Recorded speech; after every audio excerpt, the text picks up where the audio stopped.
Nice. Detroit. Belgium. Where is? Here it is. Download. Just download. Did someone say Belgium? Yes. Yeah. Awesome. Belgium and Serbia and hold on. One more thing here. My computer is being cantankerous with me this morning, and that's okay. And I love that. Hey, while we're we're ready to get started, go ahead and send out your three messages of joy, of gratitude, of love, and add those into your comments. Let's see here. There we go. I was doing some testing yesterday. Start video. Hey, good morning, everybody. It is Tuesday, Good morning. May 12th. Morning. Episode Good morning. 70. Good morning. 447. There we go. Good morning, everybody. If you're new to the call, drop an N in the chat. Drop an N in the chat. Would love to welcome you and say, hey, Heidi ho. Great to have you here. Look at all these things. Staten Island, London, Philly, Atlanta, Miami, Louisiana in the house. If you're new, let us welcome you. Great to have you all here. There's probably a pretty good chance you found me. The biggest way you probably found me was through an amazing young soul who I call a dear friend, Nino Torres. First time I was on here, I called him, kept calling him Kevin. Everybody's like, who's Kevin? Because nobody knows him as Kevin.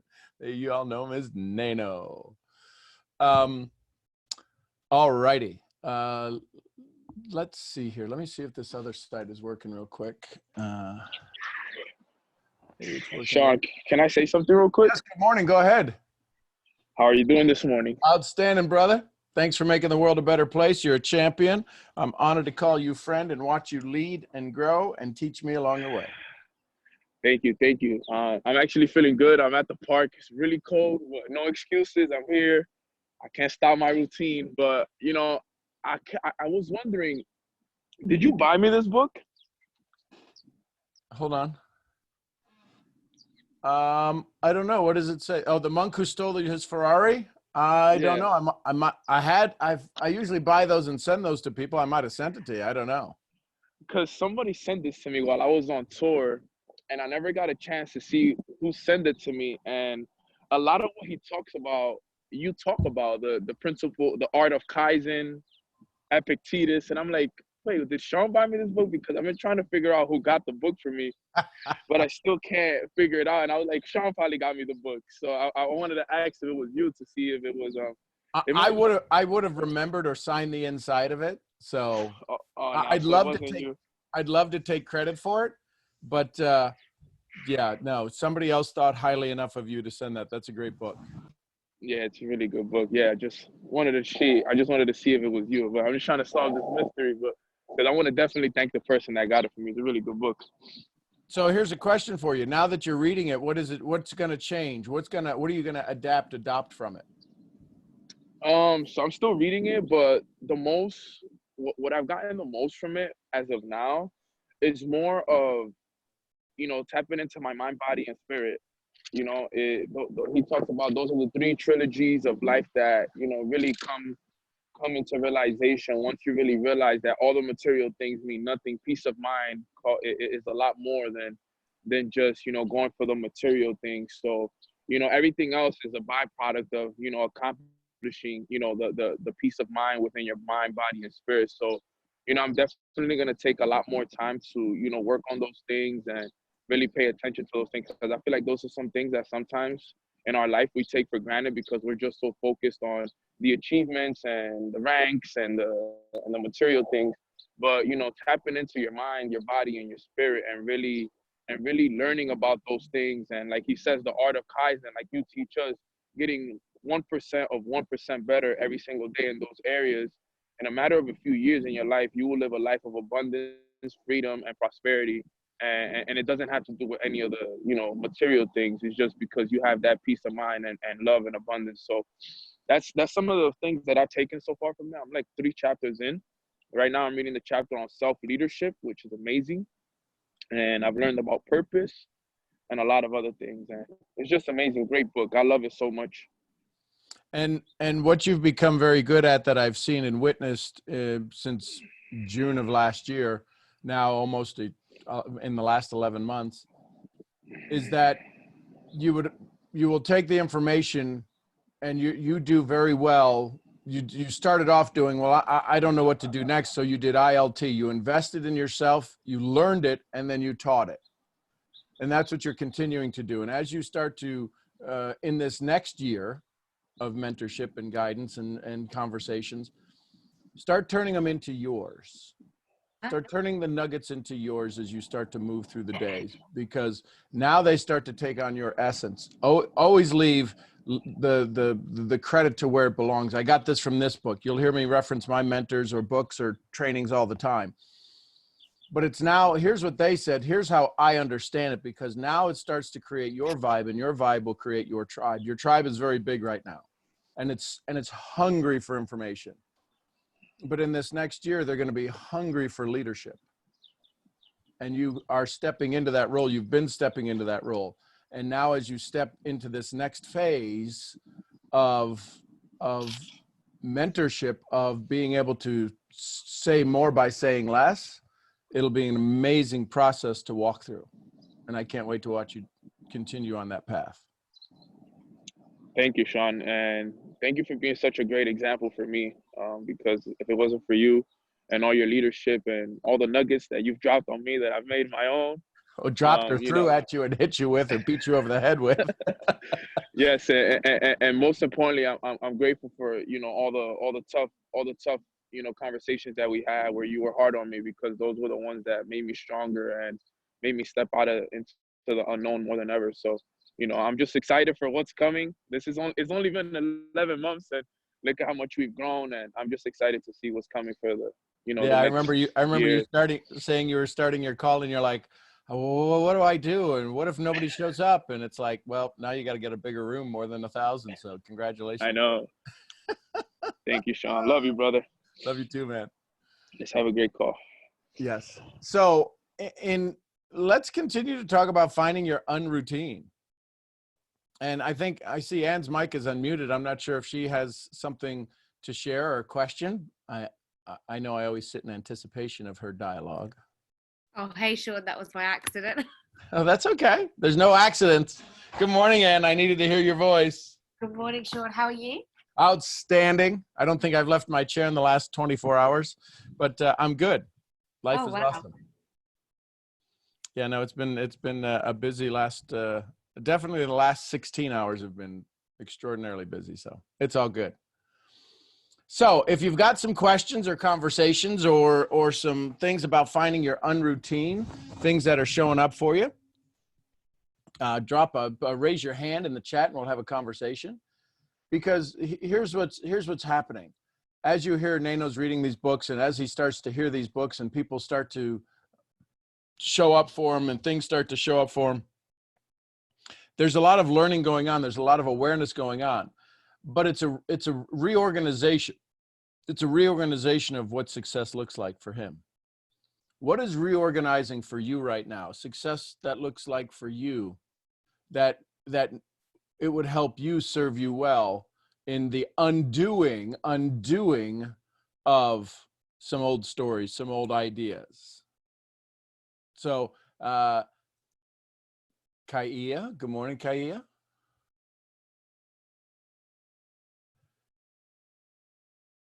Grand Rising, everybody. How are we doing today? Grand Rising. So, first, thank you for making me do that exercise yesterday, just because a lot of people, including yourself, definitely left some very nice words for me. If you don't know what I'm talking about, Sean had me go on my Instagram and just ask people if they could describe me in one word, what would it be? And I got I don't even know, 30 responses of just wonderful words, and so definitely appreciated that. And it just made me realize that I deal with imposter syndrome of myself.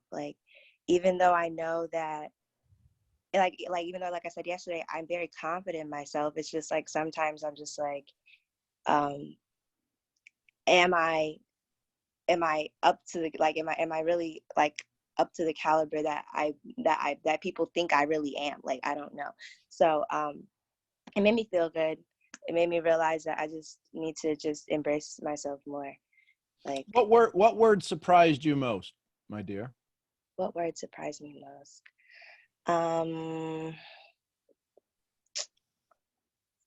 I want to say,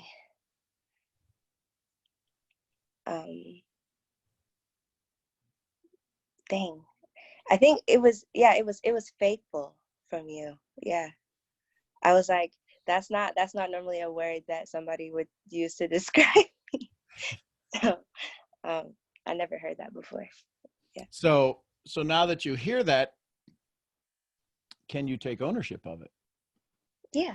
Is it a word you'd like to have ownership of? Yes. And would it be okay if you started with the most interesting person in the world to be faithful to, and that'd be you?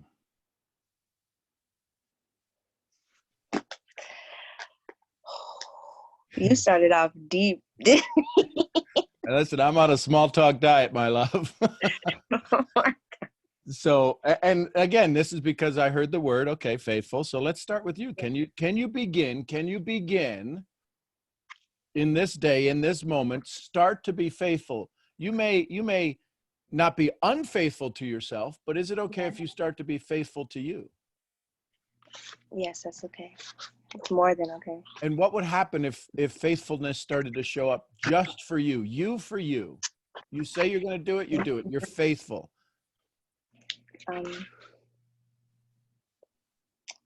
I wouldn't need to go find faithfulness in anybody else but myself. Ooh, snap. I can get a head shake and a Z snap on that one. Go, girl. That'd be pretty cool, wouldn't it? Yeah. And wouldn't it be neat in that faithfulness to find friendship? Yeah. Yeah. I love that smile. That's the smile of, oh, goodness graciousness. What just happened?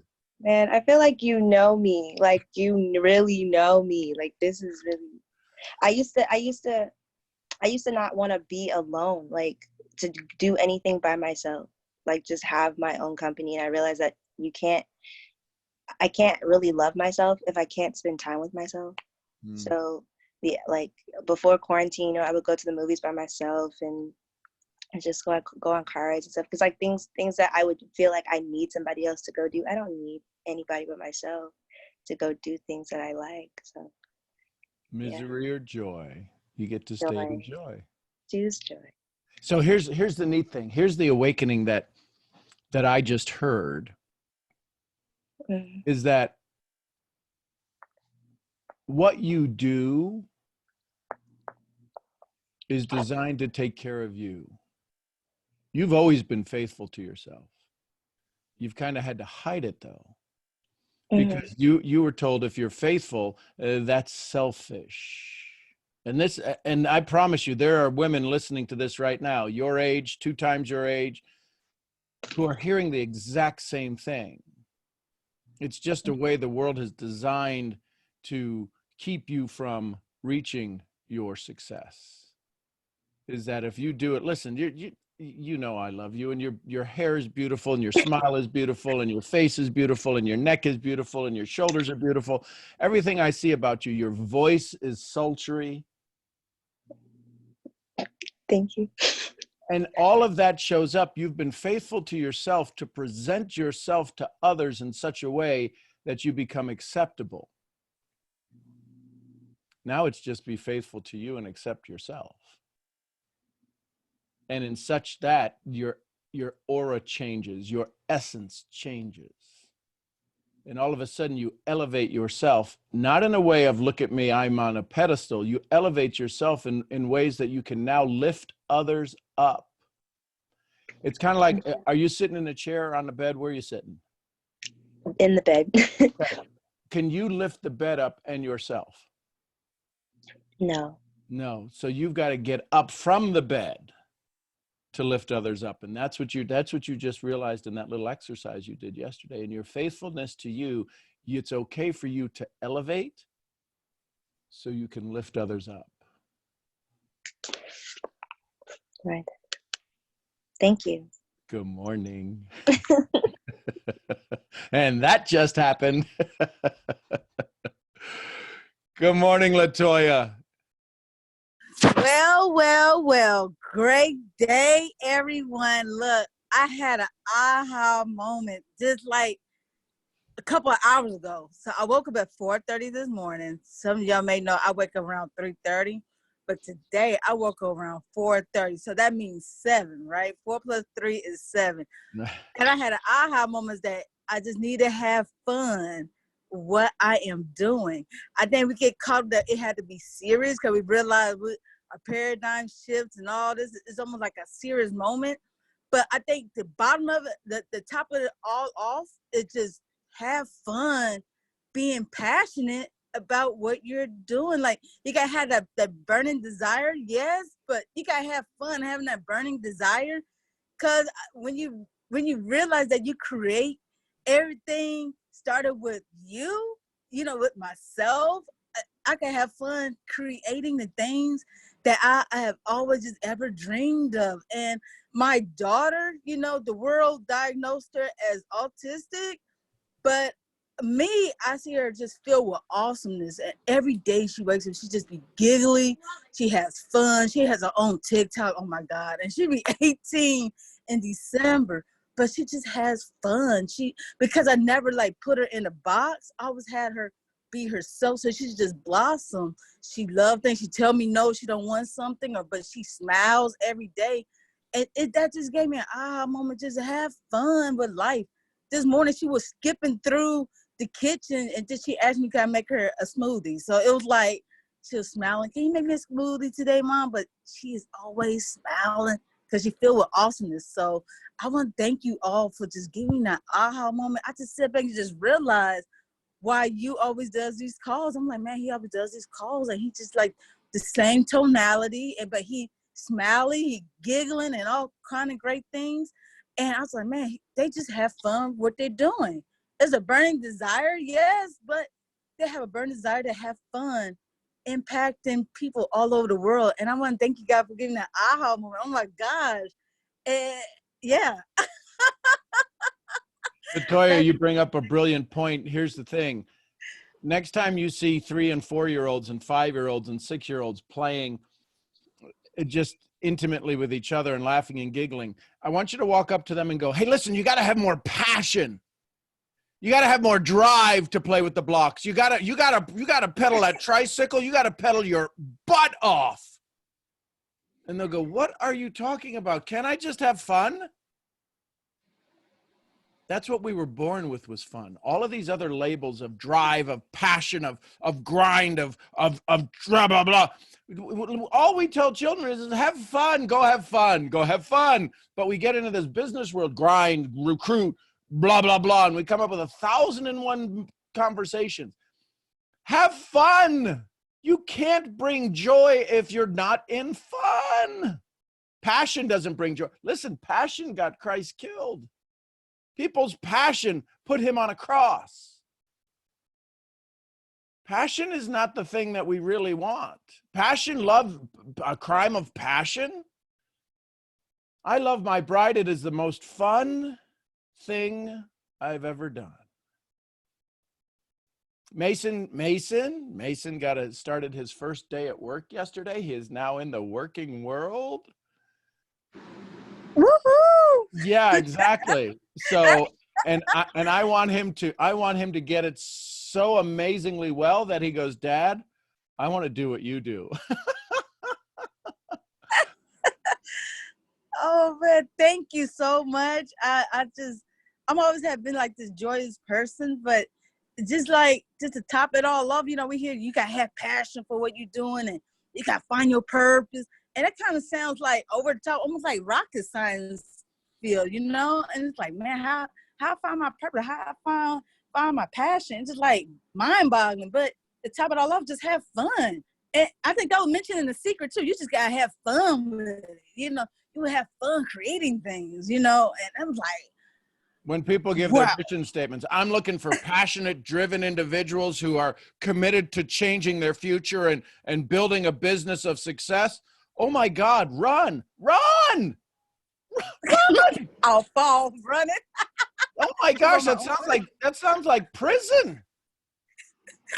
Yeah. So yeah, it's when we start to look at the words we use and we realize, if I have to describe it in more than a couple of words, is it really simple? I'm in a fun, magical business. Yes, but let me tell you about the 83 ways to get paid, and let me tell you about this, that, and the other, and let me tell you about how you do make your list of 100 people. Why would I make a list of 100 people? Am I going sniper shooting? Do I have to take a contract out on them? Who are you going to go for? Don't judge them. Don't prejudge them. No, don't judge them. Have fun. If we all had as much fun as we've been telling everybody we are having, if we really had the fun we told everybody this industry is supposed to provide you, everybody would be doing it. Everybody be doing it. Sean, may I share something with you guys? Most certainly. Good morning, Michelle. Good morning. I'm so sorry to interrupt. I would normally raise my hand, but I wanted to stay on this topic of children because it seems to be a common trend we've had going on, especially especially when we were blessed to have, I believe her name is Daniela, or Danielle's son, on the call a few days ago. This morning, I actually thought of you, and I was actually writing it to you on WhatsApp, but it says, it's a quote: "A child has no trouble believing the unbelievable, nor does the genius or the madman. It's only you and I with our big brains and tiny hearts with doubt and overthink and hesitate." I love it. Stephen Pressfield. Yes. Oh, so that comes out of the War of Art. And the 5 a.m. Club. Yes. They just took the snippet, but it's been almost like you just keep hitting me against the same wall, because my biggest thing has always been, I don't think. I know I think, but I don't have prominent speaking thoughts. I'm extremely intelligent, that I know. I wasn't a corporate accountant for nothing, but I don't have these voices in my head. And for a lot of people, that's a blessing, because I know voices can be very scary and overwhelming. But for me, it's like, am I normal? I don't have thoughts. So it's leading me to my answer, where it's just tap into that inner child, because somewhere my creativity, my imagination, my inner voice was suppressed. So I'm just trying to find and seek how to reconnect with that inner child. And I just wanted to share that with you guys. I thought that quote was very fitting for our trend. So absolutely. And be aware that you still have 70,000 thoughts a day. Oh, absolutely. Yeah. And in that, what you might ask is use the Noah St. John affirmation and say, why am I so good at becoming aware of the thoughts that serve me best? Because they're operating at a subconscious level. They're operating just below the surface to keep you from a level of greatness. Because maybe you had a rough childhood, maybe you didn't. It appears that because you don't have all of those raging thoughts of confusion and delusion, life had some issues, but it really wasn't that bad. And the challenge with some of us who had good lives growing up, good childhoods, I would say my childhood was amazing. Dealing with my mom and alcoholism when I was little. It was an amazing childhood, brilliant childhood. It built me to be this amazing soul who I am today. The challenge is that if we didn't have these horrific things that we hear people's stories when we, it forces us to cover our mouth. We sometimes think, well, will I ever have a breakthrough if I didn't have as big a breakdown as them? So you may have lived this comparatively, this amazingly brilliant life up to this moment, And it's like, there's nothing that's really bugging the heck out of me. But your desire for growth is immense. And if that all of a sudden, if that sail adjusts 1 degree, 2 degrees, your destination in the next 12 months will be wildly, dramatically different in a good way. So I would ask, why am I so good at hearing those thoughts that serve me the best? That's impactful. You know, I was fortunate to kind of retroact and pinpoint where these thoughts may have been silenced, and you just said it so eloquently and beautiful without knowing my past. Or do you? I cannot speak negatively about my childhood thanks to the mother that I was blessed with. Because of her, I literally had everything a kid could want. But because of the mother that I was blessed with, I also had to be the parent my entire life.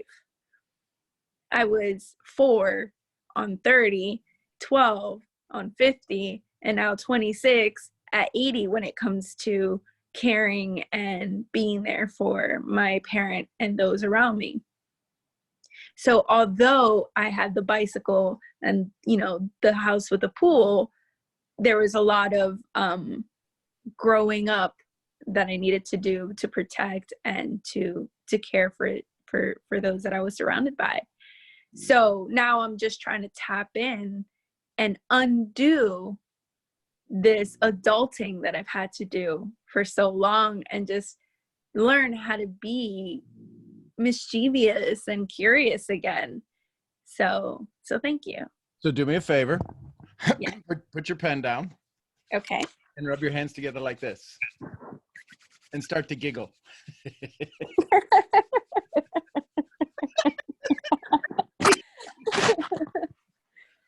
Welcome to childhood. It's just that simple.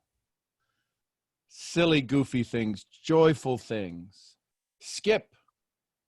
We say that autism is a dis-ease, a body not at ease. Yet when we hear a story of somebody skipping at 18 into the kitchen and saying, "Mommy, can you make me a smoothie?" There's absolutely not a single thing out of perfectness with that vision. It really isn't. "Mommy, can you make me a smoothie?" Skipping. I'd encourage you to skip today, Michelle. I skip. It just, Mason just shakes his head. Oh, good Lord. Dad. Yeah, exactly. And his mom and him are just alike. And so Michelle will go, "You're nuts." And I go, "I know, isn't it cool? I got nuts crazy enough for all of us." It is in that childlike wonder, in that childlike moments of just joy. So I applaud you for recognizing that and not becoming, right? There's a phrase we have, you can get bitter or you can get better. And there's a part of you that at some point said, why was I blessed with having to be a grown-up so early in life? Because now, what's that thing we say? If I could have this much fun, I should have had that much fun when I was 20. We just waited for you to have the fun when you knew what to do with it.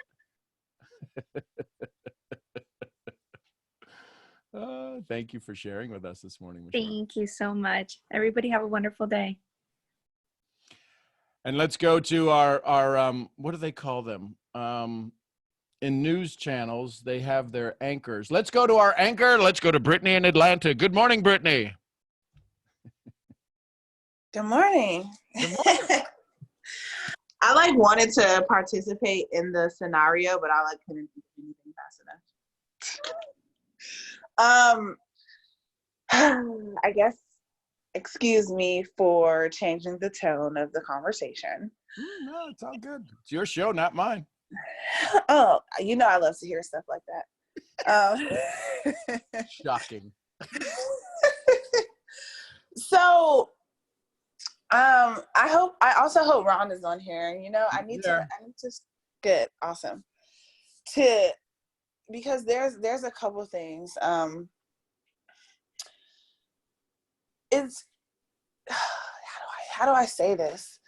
There are some things that answers, ideas, plans, blockages that I am looking to overcome or understand more. And I know that I'm not going to get that answer from a human experience, but maybe so, because if God is speaking to me, through me, and through other people, I feel maybe I'm missing it.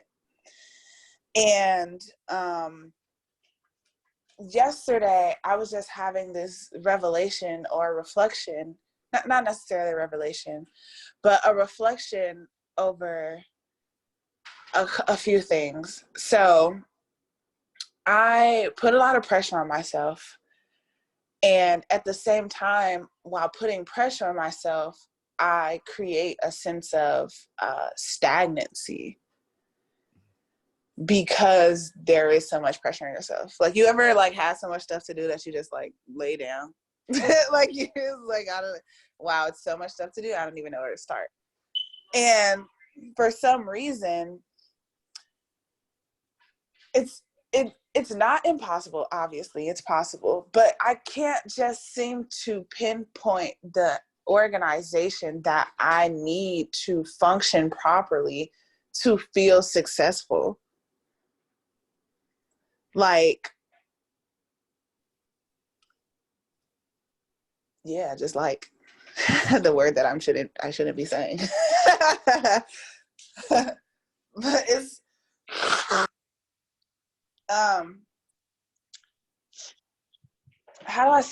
I asked God in my prayer, universe, whatever it would show, you shall call it, you know, if I continue to dwell or exist in things that I technically don't want, am I subconsciously blocking the things that I like? Is my desire not strong enough? Is my want not strong enough? Is it because have I not cast a specific vision for myself? Is that why my feet aren't moving? Well, congratulations where you're at. It's your fault. Good or bad. There is no good or bad. There's only joy or misery. Right. So if your feet aren't moving, it's not that your desire isn't strong enough. It's that your staying stillness is stronger than your desire. You have a good desire, but here's the challenge. Let's let everyone hear this, please. Our desire is not what makes us successful. No, absolutely. So we could have the greatest desire in the world, and if we're not working, it's our plan that's failing. So the plan might need to be adapted and adopted. So Rhonda, what would you have to say to this amazing young soul? Good morning, Britnee. Hey, girl. I feel you. I feel you, girl. I feel you. The first image that came to mind when you started talking was you can't drive a parked car. You already know that. So it's staying in motion. When you get still and you just sit, and like you said, you just go back to bed, there's nothing that can come to you because you're not moving towards anything. You're just still. You're just completely still. And I was talking to Sean yesterday about some hangups in my brain that are very similar to what you're thinking right now. And I told him, I said, at least I'm moving. And identifying that you're moving is huge. Identifying that you're sitting still is huge because it identifies you're not moving. As far as you said, you asked and you feel like you haven't received an answer that you said in your prayers. Well, I just talked about it yesterday, and it's not that I feel like I haven't received the answer. It has nothing to do with receiving the answer. I feel like I'm not being receptive to the answer. Like, I'm not listening. I'm not aware of the answer because maybe I'm I'm So now constructing you're, some type of image of what it well, look like. now you're attracted to the distraction of not wanting to hear it. So the answer's there, but the answer requires you to let go of one more part of your old story. And the reason I can tell you this is exactly what Sean and I were talking about over me yesterday. It's easier to hold on to the part of the old story that keeps you distracted from hearing anything new. Yeah, Nano, you're right. Open your hands. It might be that you have to physically sit and open your hands, or that you stand and open your hands. You're right on the cusp of, like you said, turning from looking sideways into the plane and sideways into the frontier and turn into the frontier. The hardest part is turning your back on the old story, the plane, and looking at the frontier. And one of the reasons it is for personalities like mine and yours is we are so strong in our personalities, and we often feel like we're extremely in control of what's going on. And we see the next step and we move to the next step. But this requires you to not know what the next step is, other than it's a step. You don't know what the step looks like. You don't know what the step feels like. You don't know what the emotions around taking the step will feel like. You're not quite sure what you're going to have to let go of, other than it's the old story. You're not quite sure what part of the old story you're going to have to let go of. Hang on, let me get my cat out of the way. You're not sure. You're not sure. That's the whole thing. You're not sure. So it's identifying that you get to choose. Do you let go and turn and look into the frontier, the unknown, and let that rush of excitement run through, and that rush of, oh crap, I don't know what I'm fixing to do or what's fixing to happen? Or you stay addicted to the feeling of the old story, and you stay in this place of, it's not really limbo, it's a place of choice of not moving forward. So your old story is basically taking your thoughts and choosing for you. So the place that feels like we're most in control, we really aren't. We're just in a comfort zone. And when you're in a comfort zone, 9 times out of 10, you're not moving. And Being it's that moment where, yeah. A comfort zone of uncomfortability in a negative sense. Yes, but it's cloaked in positivity. So this is kind of the sheep and the wolf in sheep's clothing. It comes to you with this look of peaceful comfort. Everything's fine. I've got this. I know this. I'm good. You know, I can do this. I can read my books. I can do my journal. I can, I've got all this. But inside, it's actually a very controlling comfort zone that you're not going to move out of, because it looks peaceful. And it's not until you pull back the layers, like you're doing right now on this call, and you expose yourself to everybody on this call, and you go, yeah, but just something's not right. And you said it because you said, it's like, I don't have the organizational skills or something. So you're sensing that something's not right. You're beginning to pull off that sheep clothing, and you're beginning to see the wolf underneath that's in this discomfort that appears comfortable. I hope that made sense how that came out. And so that's what you're sensing, and you're sensing I've got to let go of this, but I don't know how. And the reason you don't know how is you've never done it before. You've done the past awakenings, but you've never done this one. And it's jacking with a whole nother level of your addiction to approval. And it's jacking with a whole nother level of your inside strength, that inner strong woman. And it's making you go, am I really that strong? Oh crap, if I'm not strong, then who am I? If I'm not a strong woman. Crazy, because I was just saying that. Like, I was talking to someone who knows me personally and who I also previously did business with. And I was just telling him, I'm like, yo, like, I feel as if I have so much to offer to people, so much to offer to the world. I hold all of this within myself, but when I can't be upset because people don't see it if I don't expose myself.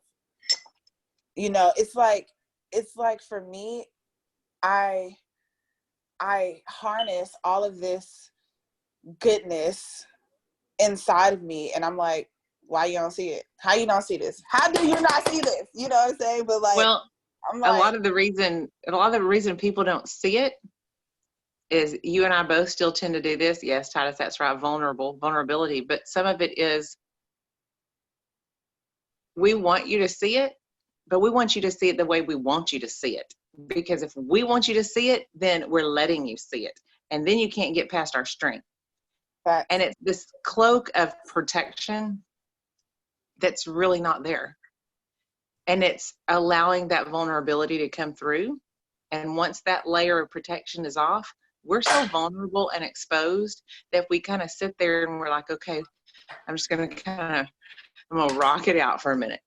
I'm just going to hope I'm not drooling about it. You know, I'm going to rock it out. And we look a little crazy because we've never let go fully. Because when we do, we feel completely vulnerable and at the mercy of whatever's around. And what's funny is that's the old story, because in true vulnerability, in true exposure, there's nothing more powerful than that right there, because that allows you to step into the new. But your old story jacks with it in your brain. It jacks with it and it hijacks your thoughts, and it tells you this is what we think. But the true Britnee is in there going, no, I don't think so. I don't think so. But it's that addiction to approval. It's that vulnerability. It's that scared, oh crap, what am I going to have to? What did you say? What am I so afraid of? It's like, I'm not scared of lions, tigers, and bears, guns and knives, and walking down the street by myself. And, you know, like, I'm not afraid of death, or I'm afraid of heights, but that's like the only fear that physical fear that I have. Like, nothing else scares me, I guess, except for this. And it's just like, what the F am I so afraid of? Like, girl, what? Could I You're scared, Britnee, Go ahead, Rhonda. Go ahead. Somebody. Oh, I was going to say she's scared of people seeing her. Why? L-O-E. Yeah.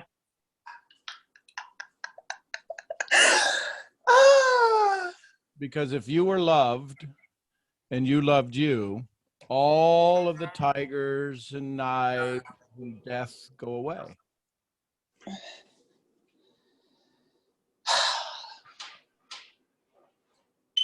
It's the thing my students who pay a lot of their hard efforts, the first thing I ask them, and they have to come up with the answer to say, are you ready for the love? Apparently not.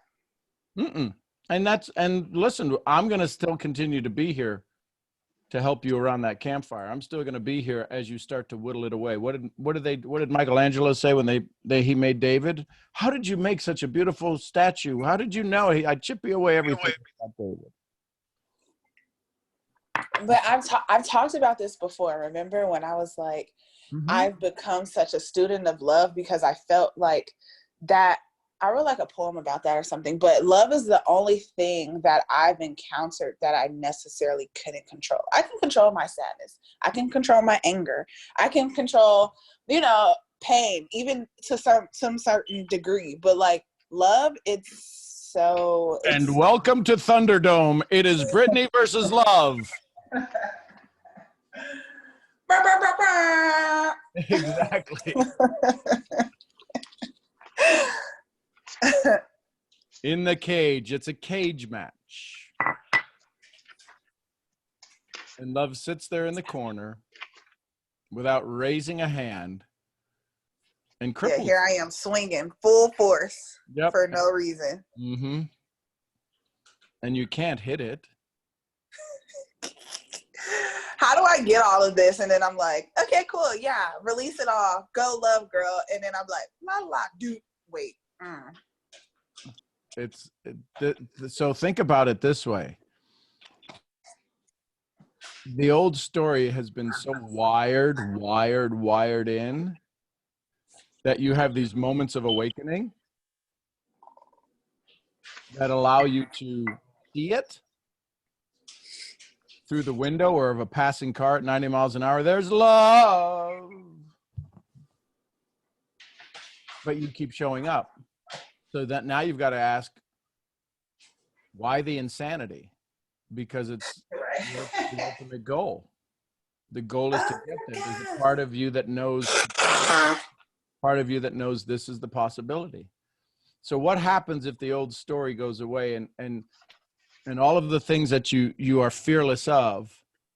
What if you no longer had to even worry about being fearless? You know, the other day when you texted me, I was going to text back, right? Mm-hmm. And the first thing, like, soon as I read what you said, the first thing that came to mind was like, I was like, essentially, we just need to live life as if, like, F everything. Like, nothing really matters. And just live the life. Mm-hmm. Just live the life. Like, literally, just live the life. Like, who gives a, you know what I'm saying? Who gives a F? Who cares? Just live the life. Just live the life. Like, just live the life. Like, it's so much. And how's that working? Well, it's not working because I can't just live. Well, I can just live the life in spurts. But you're not living life. You're living. You're existing. Yeah. Yeah. Britnee, can I read you something? Sure. It's like 13 sentences. Okay. And just walk with me through it, okay? If I speak human or angelic tongues, but do not have love, I'm a noisy gong or a clanging cymbal. If I have the gift of prophecy and understand all mysteries and all knowledge, and if I have all faith so that I can move mountains, but do not have love, I'm nothing. And if I give away all my possessions, and if I give over my body in order to boast, but do not have love, I gain nothing. Love is patient. Love is kind. Love does not envy, is not boastful, is not arrogant, is not rude, is not self-seeking, is not irritable, and does not keep a record of wrongs. Love finds no joy in unrighteousness, but rejoices in the truth. It bears all things, believes all things, hopes all things, endures all things. Love never ends, but as for prophecies, they will come to an end. As for tongues, they will cease. As for knowledge, it will come to an end. For we know in part, and we prophesy in part. But when the perfect comes, the partial will come to an end. When I was a child, I spoke like a child. I thought like a child. I reasoned like a child. When I became a man or a woman, I put aside childish things. For now we see only a reflection as in a mirror, but then face to face. Now I know in part, but then I will know fully, and I am fully known. Now these three remain: faith, hope, and love. But the greatest of these is love. It's love, right.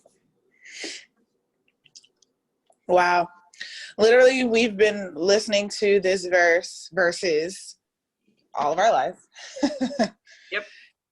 And it's interesting to see how I am, you know, I exude irritability, rudeness, blah, blah, blah, all of the things that it says that love is not it, that love is not.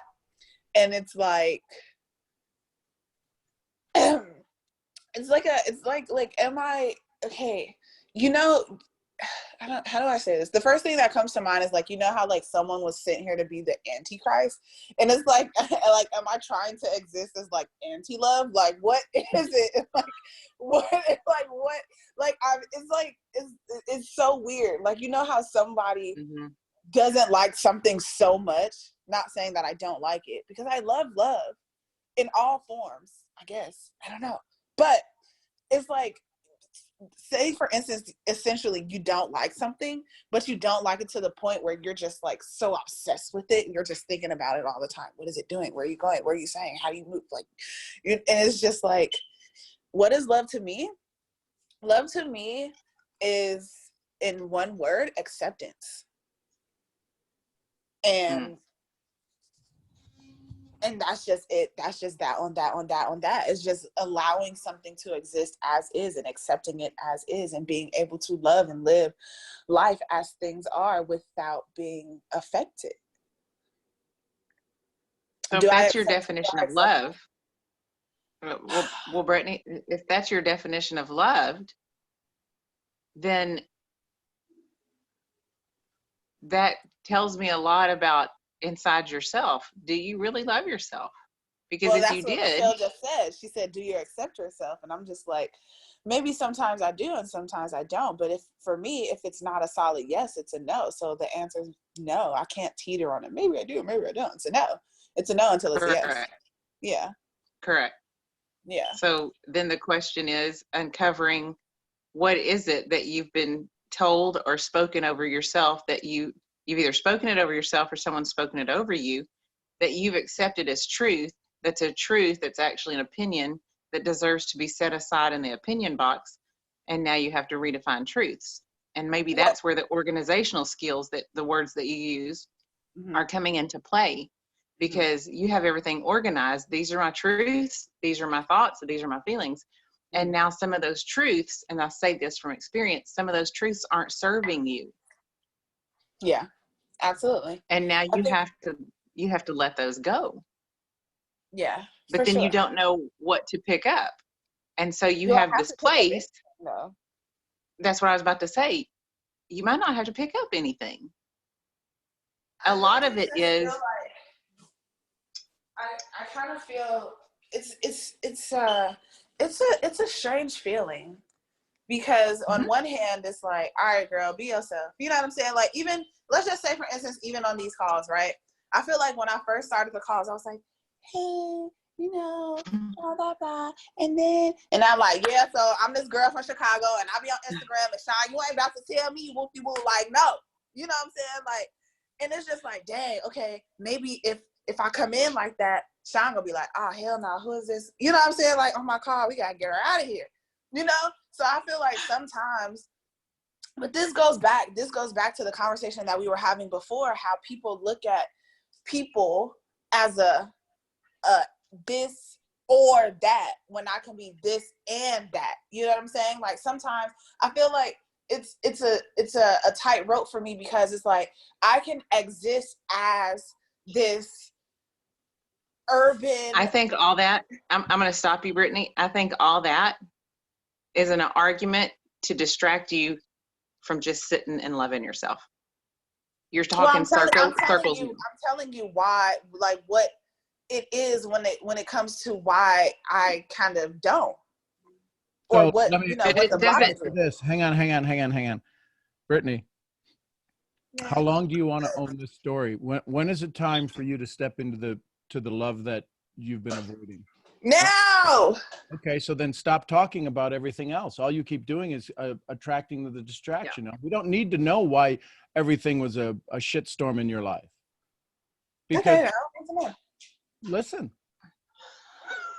that's your way right now. That's your way of shy-towning it and doing whatever it is. And when you decide you want love, you'll show up. Because even in this call, when you walk away from the phone and you're saying your stuff, that's okay. The point is, you are known. But is it Timothy Keller? I'm looking at it here. To be known but not loved is our greatest fear. That's where you sit right now. Everybody knows you. Everybody knows you. But to be fully known and truly loved, well, it's a lot like being loved by God. Yes. Is it okay that the old story go away?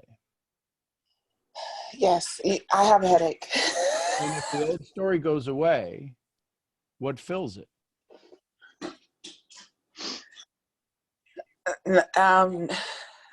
Nothing. Love. Yes, love.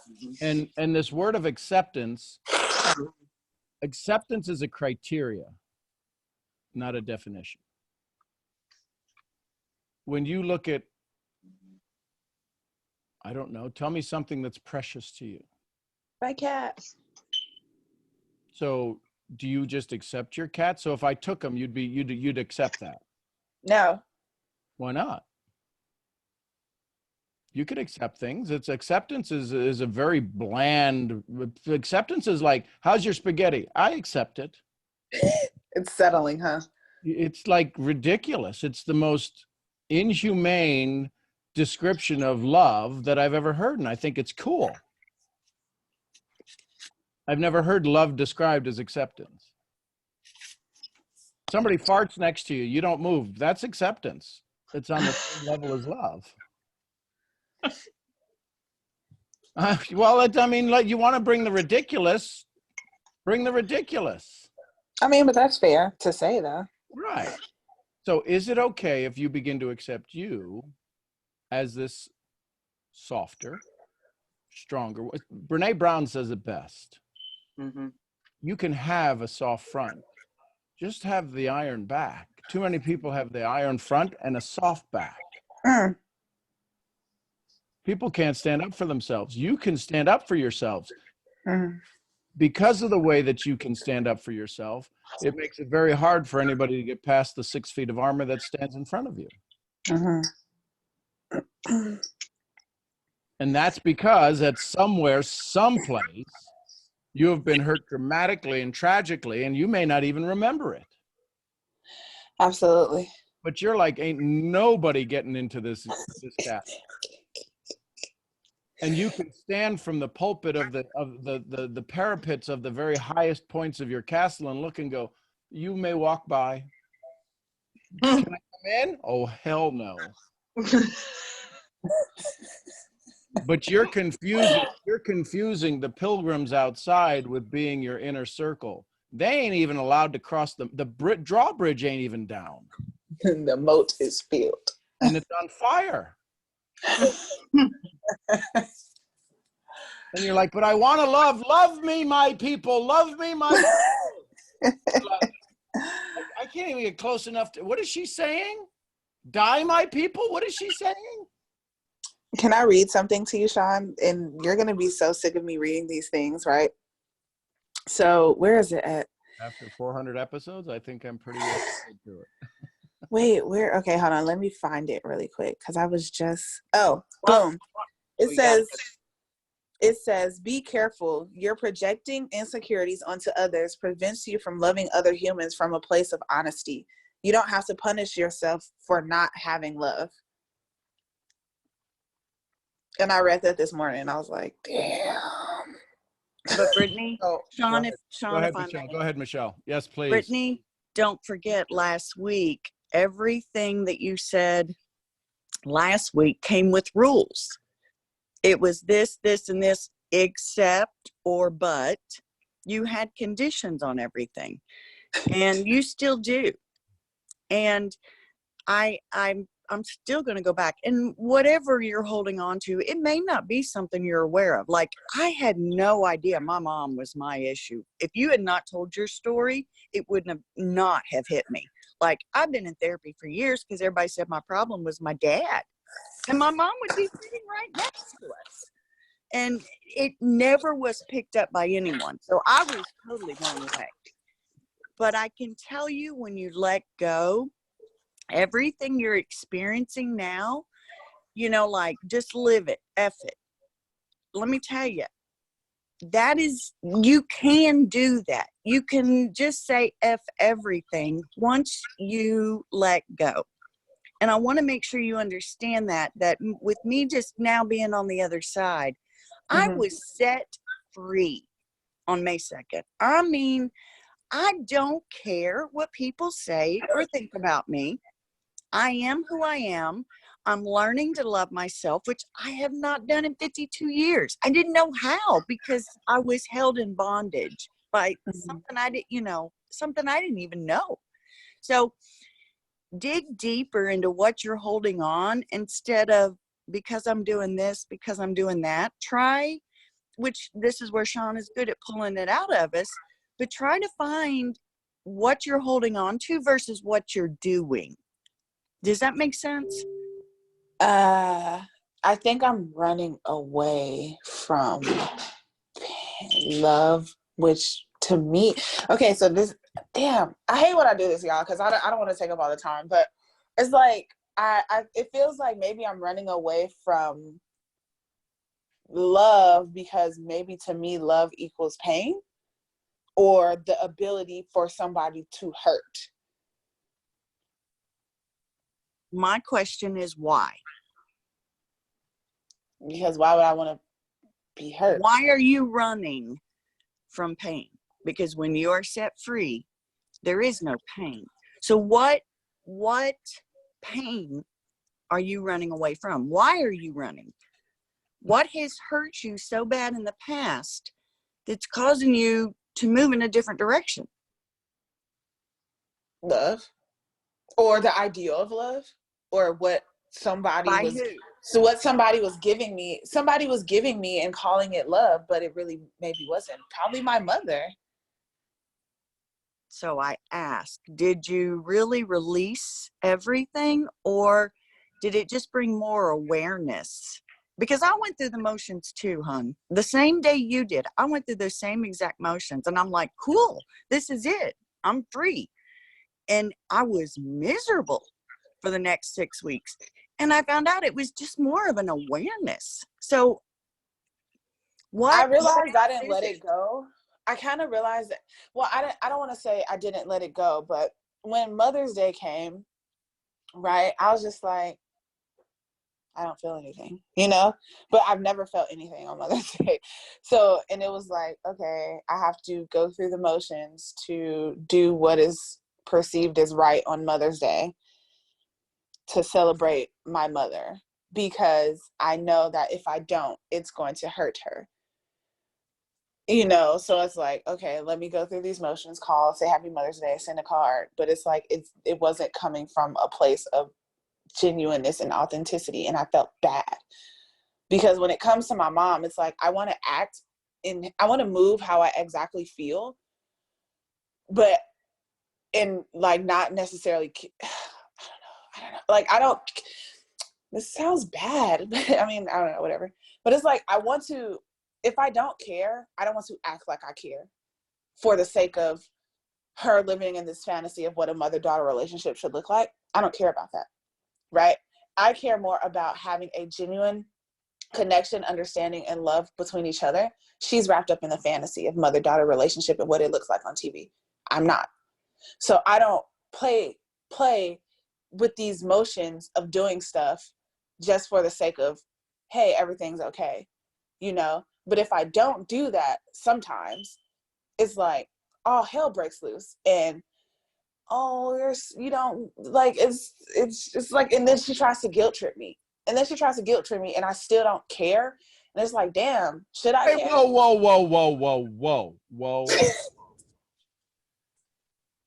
900 miles an hour in a M1A1 Abrams tank ain't getting through this wall.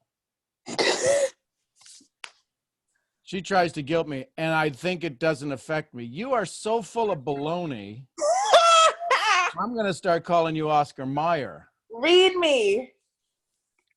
All of this affects you so more than you will ever. You are so good at defending the battle and everybody's wondering, have you seen what the battle is that she's defending? Listen, we're all suiting up in armor for you. And then we go find the thing. We go, wait a minute. Feather over here. What are you talking about? Where's the battle? Well, I told you I'm not worried about it. There's nothing here. Have you ever sifted through your cat litter box and found nothing in it and go, man, what a disappointment?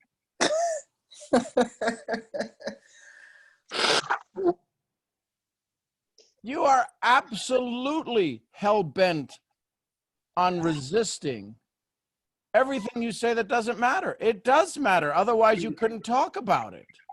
Okay, that's true.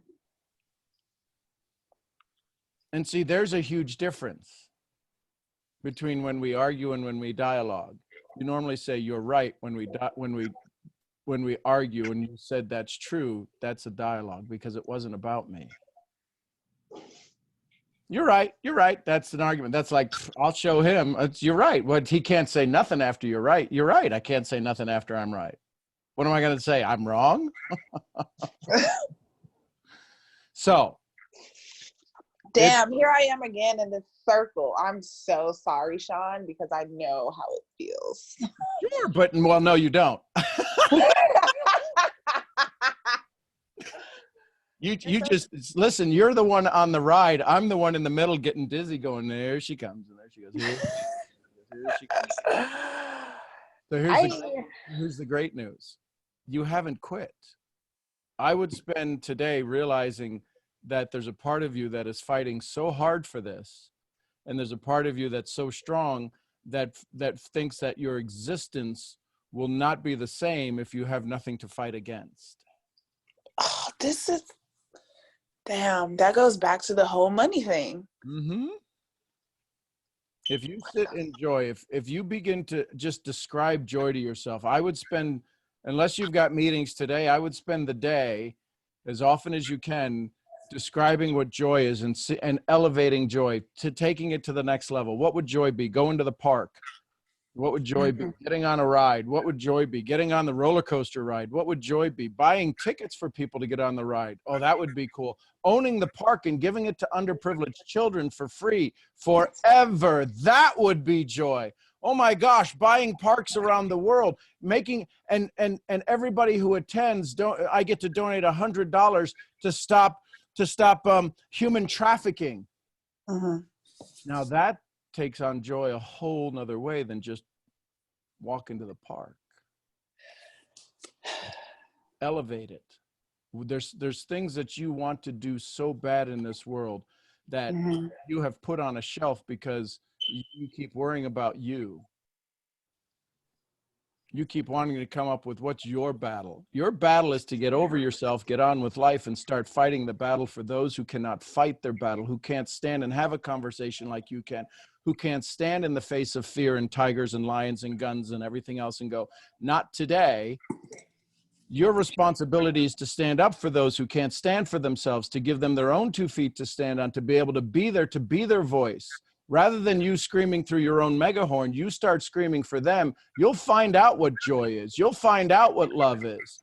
When people who can do nothing for you say thank you, when people tell you you have changed their life and the only way they can thank you is with a word and a hug, you'll begin to understand the love you've been looking for, because you have it inside of you. It shows up when you do your conversations, when you do your videos, when you do your interviews. You will stand strong for everybody else.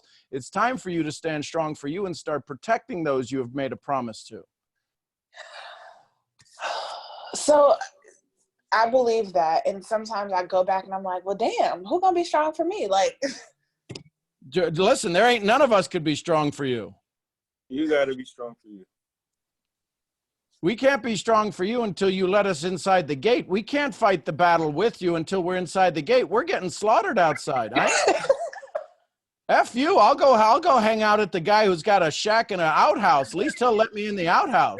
He doesn't care, but it hurts her. Exactly.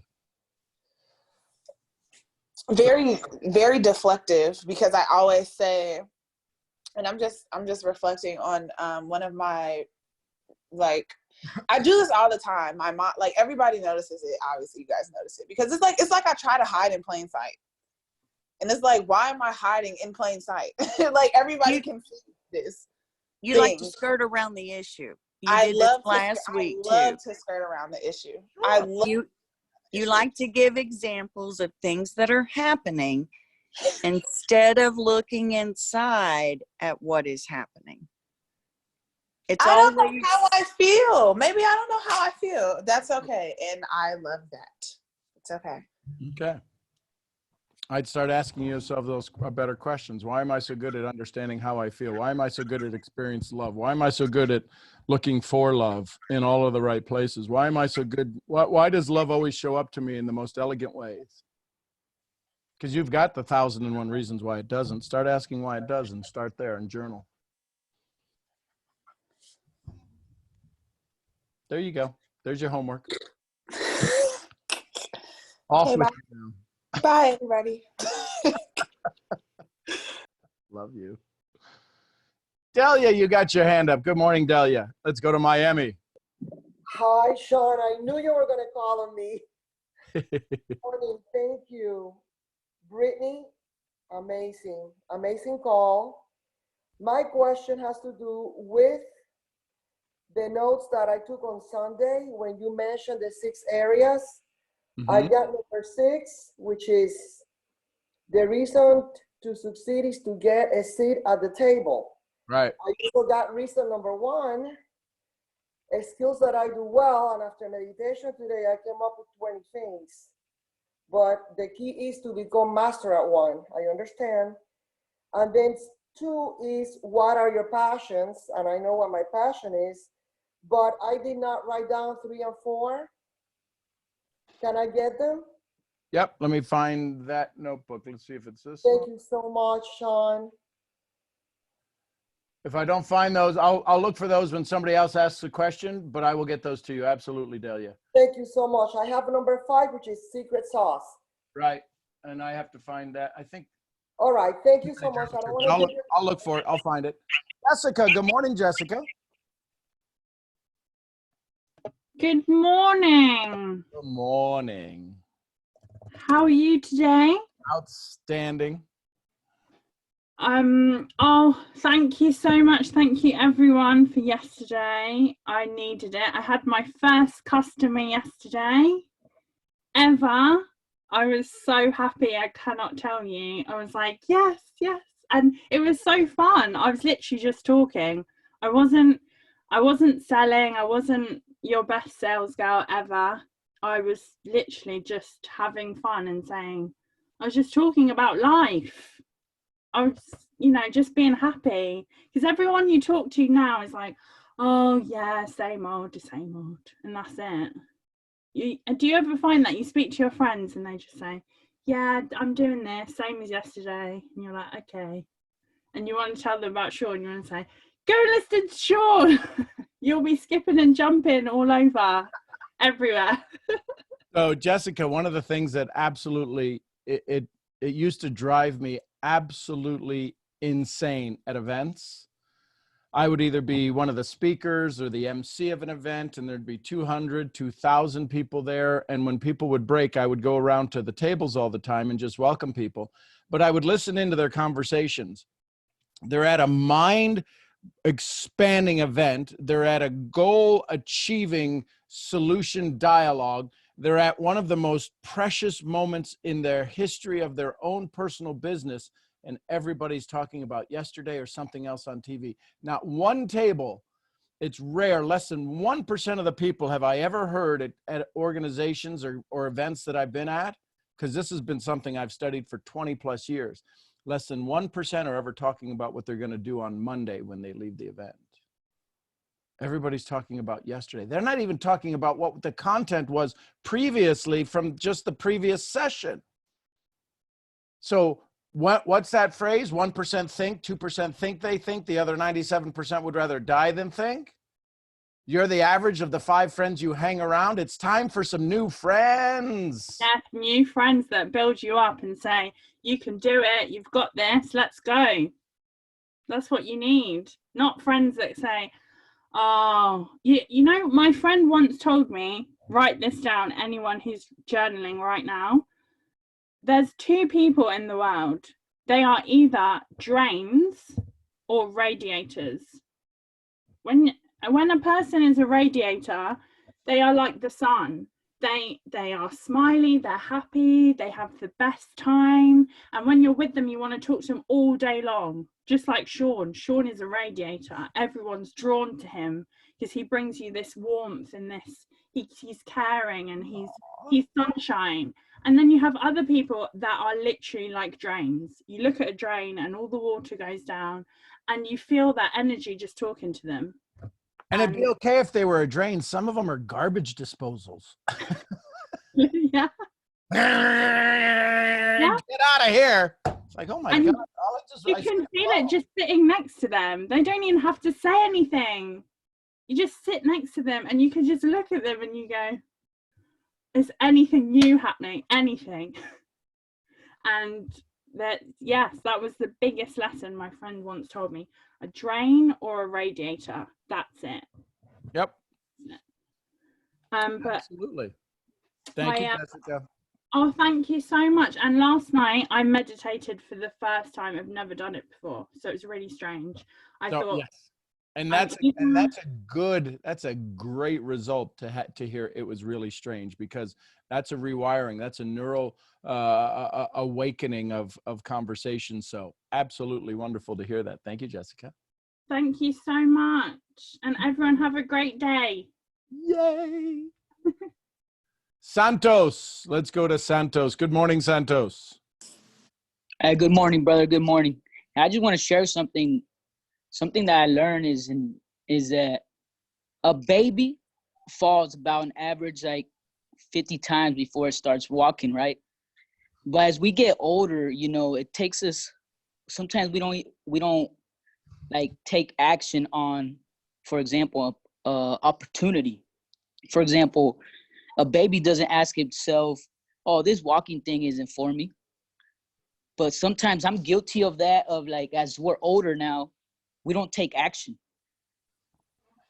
And sometimes I get stuck in that. I'm like, damn, like, why is that? Like, why is that? Like, we acknowledge that we need to do it,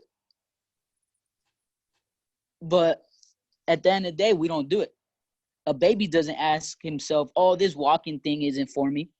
Hey, eventually, you know, stands up, falls a couple times. Then it starts crawling.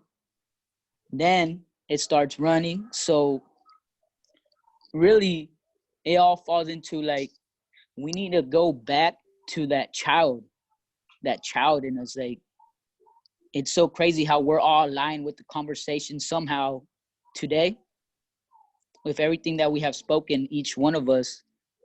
And I want to ask, like, what's that plan? Like, we can go back to that inner self of like that child, like to not like care what people think. And because I'm guilty of that. Sometimes I fall into like, man, I ask myself sometimes, am I even good enough? Like, I know I'm good enough, but I still have those questions in my mind. So the question is, Santos, is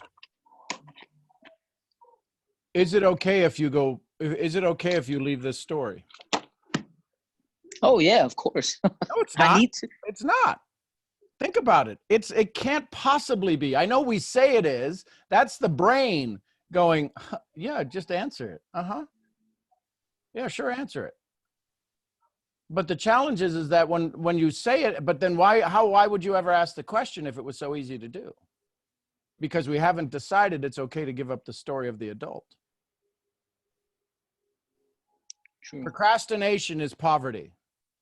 And when we procrastinate to give, you listen, I love Britnee, and I'm going to use her as the example that she is becoming, and she's always is, of leadership, of lessons, and what we all strive for. But how many of us would agree that she's in poverty, in the mindset of being free? Michelle Davis from May 2nd is no longer in poverty. She stopped procrastinating on telling her story and getting through to the real thing. So how do we go back to be a child? It's the easiest thing.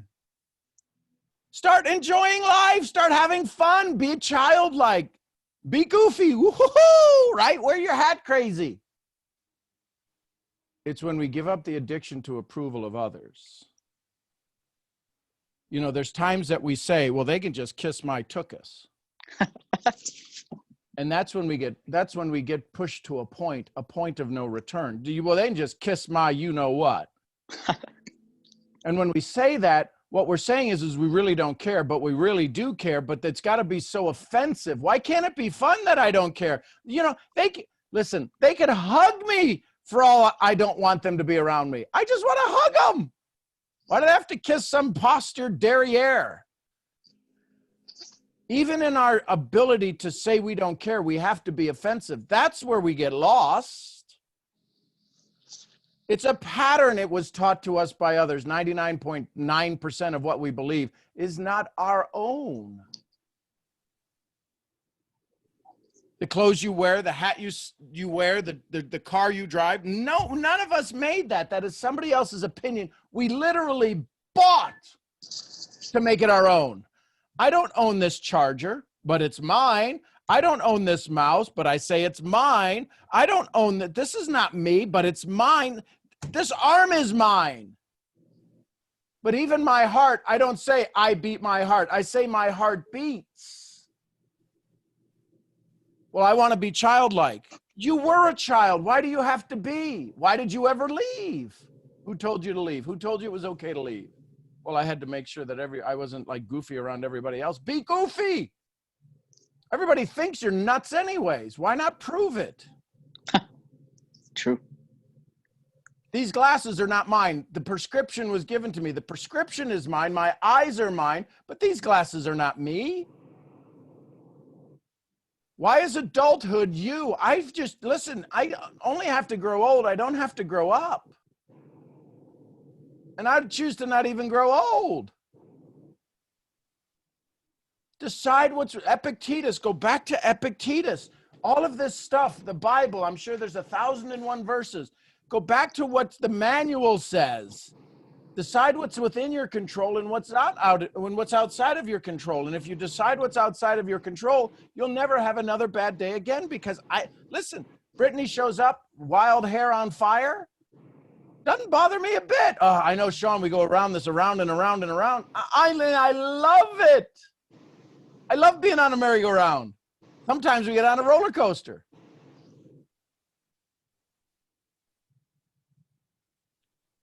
Awesome. There is no method to become childlike.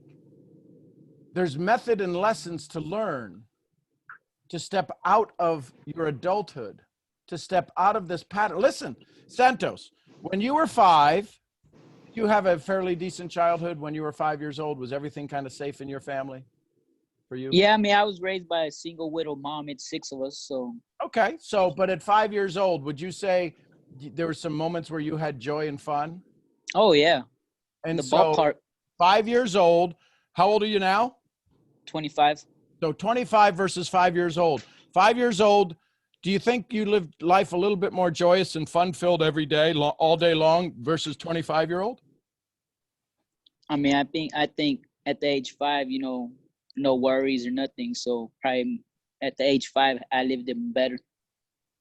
Okay. So, in 5, you were a prisoner. You were How's literally, that? you were a slave. You were told what to wear, when to wake up, what to eat, what not to eat, where to go, what not to go, what to say, what not to say, how to show up. Were you oldest one, youngest one, in the middle somewhere? No, I'm the second oldest. My brother's 28. Oldest. So you had an older brother who told you what to do, things to told you, and right. So there was all of these rules that you had. You couldn't go like run off and go, listen, I'm going to go ahead to Vegas for the weekend. You had rules, strict rules that you had to follow, especially with a single mom. Oh yeah. But now you have total freedom and your life's a wreck. You tell me where the confusion is. You were a prisoner. Your mom told you what to do and you had to do this. And when you had to give up your toy to keep your brother or sister from crying, you gave up the damn toy because your mom was going to beat your butt. Just give them the toy and stop already. You're the older one. You had all of these rules. You were a prisoner of love, of discipline, of responsibility, of a single mom, done the best she could, but you were a prisoner. You had no say in your rules. And now you have total say and your life's a wreck. All of us, our lives are wrecks. Tell me how that makes sense. That has nothing to do with any business we're in or the world we're in. It's a story we've told ourselves. How is it possible to have more joy at 5 and be just absolutely wrecked at 25? Because we've decided to give up our old joy. We've decided that pushing for rank and pushing for business is more important than loving our neighbor, loving ourselves. And when you start to fall back in love with you, when you start to laugh, when you start to get up and leave your chair and just start laughing because the earth is spinning. How many of you jumped for joy? How many of you like lit off fireworks this morning because the sun is going to come up at the exact right point that it is, and Jupiter stayed where it is, and Alpha Centauri stayed where it's supposed to be, and the moon didn't come crashing into the earth. All of these things, the entire cosmos is working perfectly, and we wake up with one bad idea and we think the world's just a whole bunch of shitstorm. What? Our cosmos is a freckle on the butt end of a gnat. And on that butt end of a gnat, on that freckle on the butt of a gnat, we're the earth. We're in that freckle, our cosmos. We're that freckle, and in that freckle is there this speck that's called the Milky Way galaxy. And in that speck is even a smaller speck. I mean, you really got to look now to find our planetary system. And then you got to find the earth. And then on that speck of a speck of a speck, we got to find you. And you woke up this morning, you editorially, you woke up this morning with, today's going to be a shitstorm. And the whole universe could care less about you, but you make yourself the center of the universe. What? I'm confused. Not really. Wow. And if you plan to leave a legacy, I plan to leave a legacy of 600 generations. That's 2,400 years. Do I really care what you're going to have for lunch or me? Is it really important whether I enroll somebody today, or do I help somebody change their life forever, that now for generations, that new DNA is passed on from this avatar that exists in this world to all future avatars? This is about stopping the old story. This is about making sure the new avatar that sits before me today has a life that passes on the new DNA, the new epigenetics, the new telomeres that make the next 600 generations the best possible ever for their family. This ain't about any of our businesses. At least that's not how I see it. If you're worried about enrolling the next person, you may want to just take a quick check on that. Be childlike. We only got a blink of an eye here. What's there to worry about? You want to be the collective? You want to be part of the Borg? You will be assimilated. We've all been assimilated. Why do we read books like this? Why do we have books like Napoleon Hill and Think and Grow Rich and Wallace D. Wattles, Science of Getting Rich and Lynn Grabhorn's Excuse Me, Your Life is Waiting and The Millionaire Next Door and Your First Year in Network Marketing and the Bible? And why do we have all of these books? And yet after 2,000 years, nobody's been able to figure out how to frickin' live the Bible. We still keep arguing over it. Napoleon Hill's Think and Grow Rich has been around for 60 years, 100 years, right? James Allen's As a Man Thinketh has been around for how long? Over 100 years, because it's in the public domain and we still haven't figured it out. And we got 26 letters in the alphabet and we keep writing new books. We keep changing the syntax and people keep taking ownership of the letters they write. They didn't make the letters. Everything they got's borrowed. And we're lucky enough if they put it in a syntax because they had one conscious thought to be able to make it make sense. And because of the business model wherein if something makes sense, it'll finally make us dollars. So find the things that make sense and just throw the rest of everything else out. And if it makes sense, figure out how to turn it into dollars, turn it into joy. Does that help? I got on a little rant there. Wow, thank you. I really appreciate it, Sean. God bless you, brother. God bless you too, Santos. Appreciate you, man. Hey, listen, Daniela, go ahead, Daniela. Good morning. Good morning, my love. How are you? Standing. Good. I think I'm going to need a breather after this morning. For sure. Oh, Lord. Well, Britney's woken up some things I did not want to think about today. God does bless that? her soul. What is that? Oh, but I definitely wanted to come on here and let you know that I started meditating last night. It was the first time, and it was the first time in a long time that I could just lay down and fall asleep. I started reading, what is it? The seven laws of success. Yep. And I read the first and second chapter. So I'm sitting there last night reading, and I'm like, do we really understand how much judgment we give out throughout the day? Like, you don't really realize how much judgment goes through your mind until you read something like that, where it tells you, hey, be aware of what you're judging, or don't judge for the first 2 hours of your day. Yep. Or try it all day long. And like this morning, I caught myself. I was like, I'm looking at Kevin, he's getting ready for work. And I'm like, man, some of the pants you wear to work, I'm like, people wear to go out. I'm like, why do you do that? And then I'm like, wait, why am I doing this?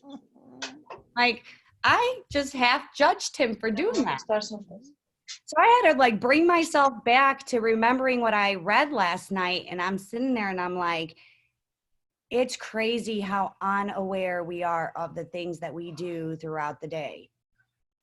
Not just judging, but criticizing ourselves and our pasts. I mean, I have a past, but that I did not want to be reminded of today as my kids playing basketball throughout the house.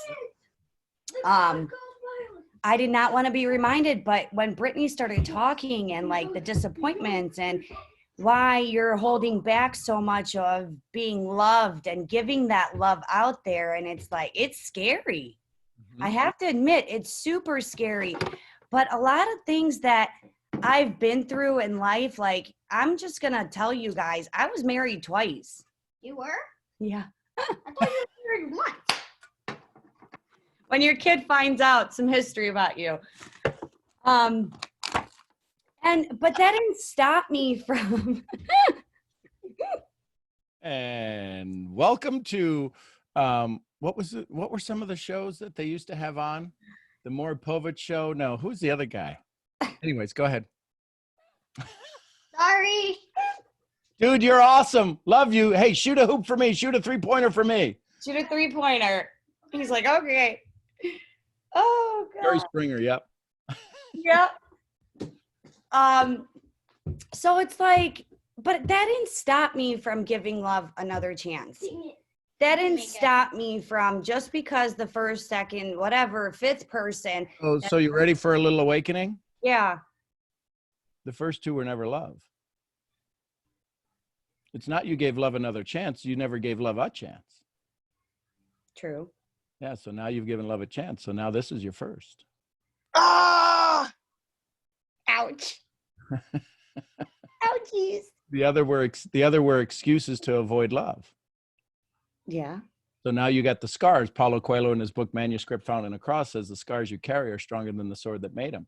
You just told that. You just added a scar to how the way your son sees you, although it means nothing to him. But to all of us, it's like, well, been through it twice. You've never even been through it once. I see. Right? Change the way we look at things and the things we look at. Wow. I've been married twice, and I fell in love and fall out of love. You can't fall out of love. You were never in love.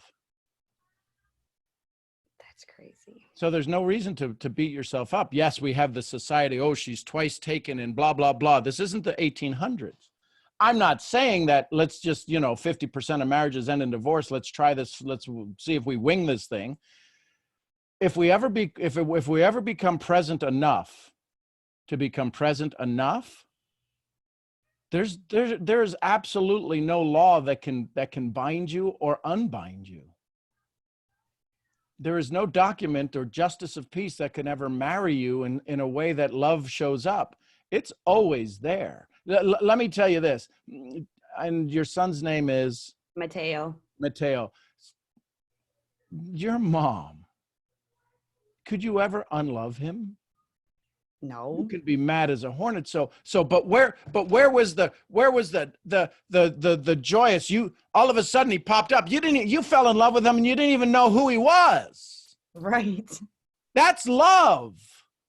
The two marriages before were not love. You knew them. You thought you knew them until you didn't know them. This thing growing in your belly, this loving parasite. Yeah, that's instantly shows up, brings you more joy than you could ever imagine, changes your brain at a chemical level. Love will do that. You might not have been in love before. You may have been married. Every one of us is married to an idea. And right. the challenge is we have to divorce the idea. Imagine if we had to give our resume of how many ideas we divorced. Like, and the more you divorce, the more you'd be attractive. What? Yeah, imagine if you gave up all of the old stories. Listen, I divorced about 1,000 stories of mine. I live in one, joy. Oh, you are sexy. You're dead sexy. You can keep the baby. Give me the mojo. You become this amazing, beautiful soul. Get in my belly, right? And all of a sudden, you're now this attractive thing with all of these divorces you've had. But no, we talk about marriage, and it's like, yeah, I've been divorced twice. What? You've been twice? Right? Oh my God. God forbid you say that. But I always say it with joy. I always say it just because the fact that, like, there's a lot of things that those people, when they came into my life, they came in for a reason. And I've learned so much. I just feel like I wouldn't be the person that I am today just because of a lot of things that have happened to me. Like, I learned a lot of things from every single one of those relationships. Yep. Like what not to have in your life, what to look for, the signs that people can give off right off bat that you don't even pay attention to because you're so blinded by this thing so-called love, but it's not. It's more of like a camouflage on your eyes that it's like. Well, here's the thing. We confuse love with needing to be reciprocated. When we understand that love is a one-way thing, we can never be hurt. It's expectations that get hurt. You love Mateo no matter what. He breaks something, you love him. Right. He dates a girl you don't like, you love him. You love him even more. You can't unlove your child. As much as he will do and whatever joy he brings or craziness he does, because he is yours, right. You can't unlove your child. I can be frustrated, aggravated with Mason. I can be the whole thing. But we expect, it's our expectations that get broken, not our hearts. We make it our hearts because our brain says, I expected all of this. Love is love. Love is one way. The fact that it comes back, the fact that my dog, I think, loves me, respects me when I go, would you do? And his ears go down. Oh, I'm so sorry. The fact that I tell my son, I love you. The fact that I walk around my house and say, I love my family, and I hear the echoes back. What a blessing. But I can't not love them. It's not a turn on, turn off. And right. If it is a turn on, turn off, it is not love. It is like, it's sheer admiring. It's enjoyment. Or just the care for somebody, I guess. Yeah. So to say that it came in, listen, we always know. We always know. Very few people are wildly shocked or surprised. Because then when we tell our friends, so-and-so did this, I knew that son of a bee would do that. Well, why didn't you tell me? Well, right. You were like in love. You weren't in love. You were being stupid. I just had that happen to me a couple years ago. And to be honest, my kid's father reached out to me and was like, I really knew this was going to happen. And I asked him, I said, how come you wouldn't? I'm like, why wouldn't you even reach out to me to say something? And what he told me, he goes, you put yourself on autopilot and you were not seeing what was right in front of you. We didn't have a conversation like that this morning. Yeah, damn, exactly. I was like, he's like, Daniela, I tried to tell you. He goes, the worst thing that you could ever do to yourself is put yourself on autopilot. And he goes, I see it every time you do it, and it's the same thing.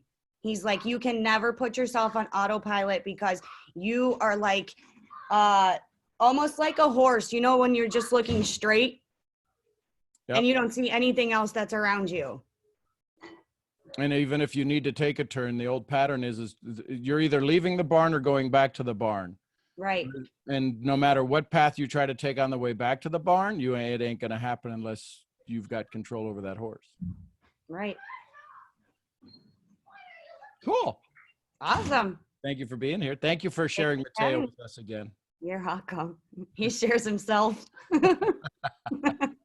Love you bunches. Love you. So I'm just looking at a picture here.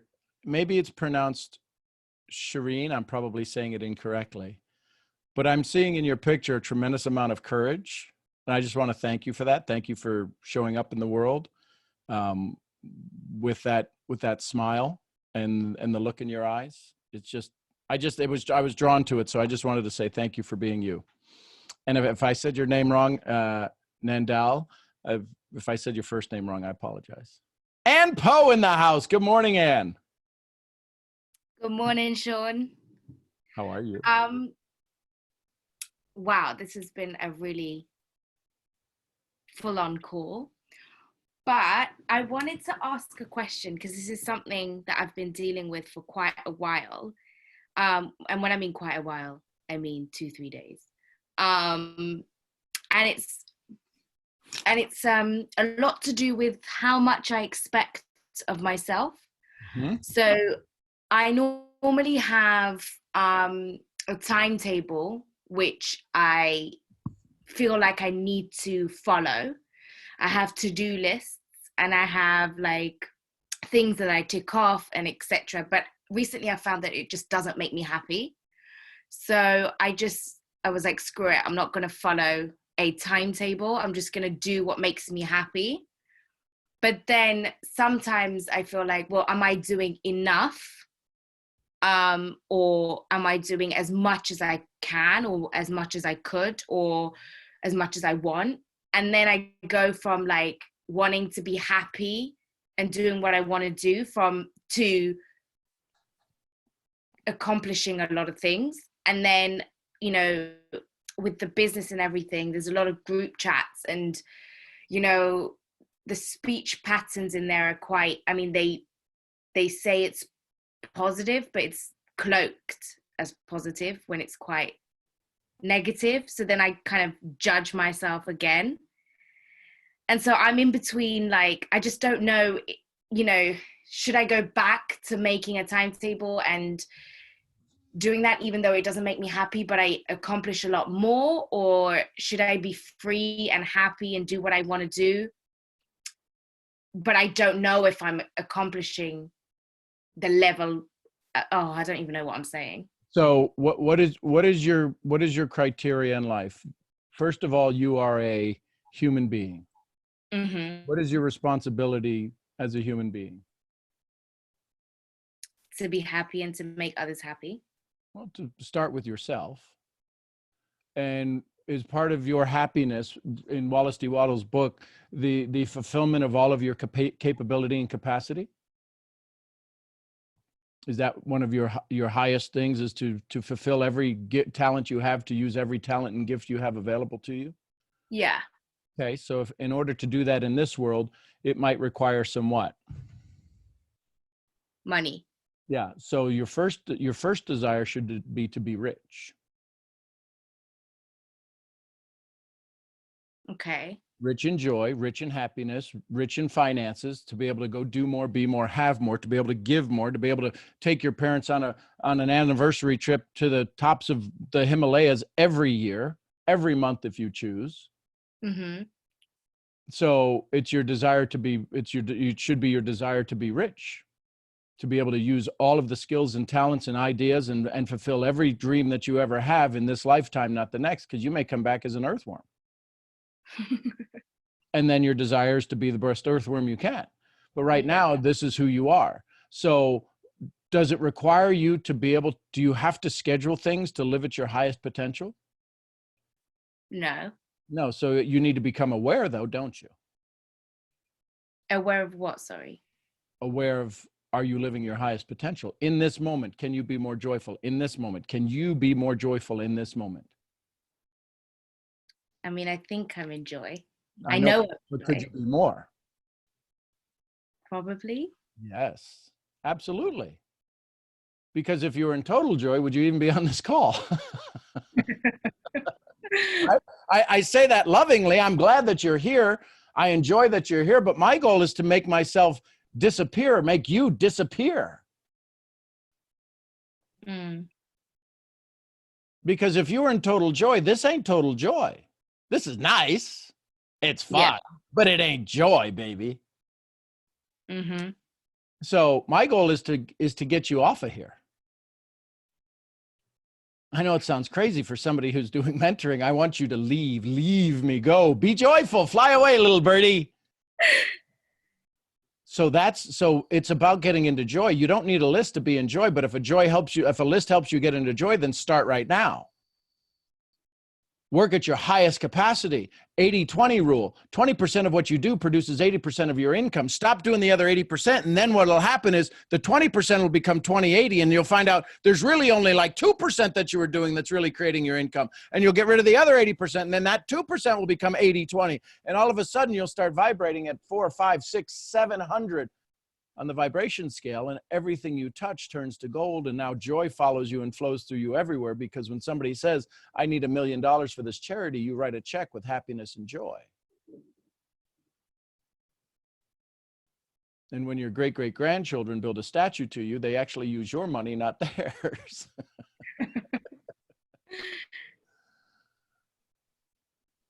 And joy, for us to be in joy, the way we were designed as human beings, the way we were designed to be in joy is to allow other people to have a chance to have their own joy. So it's in this true art of giving.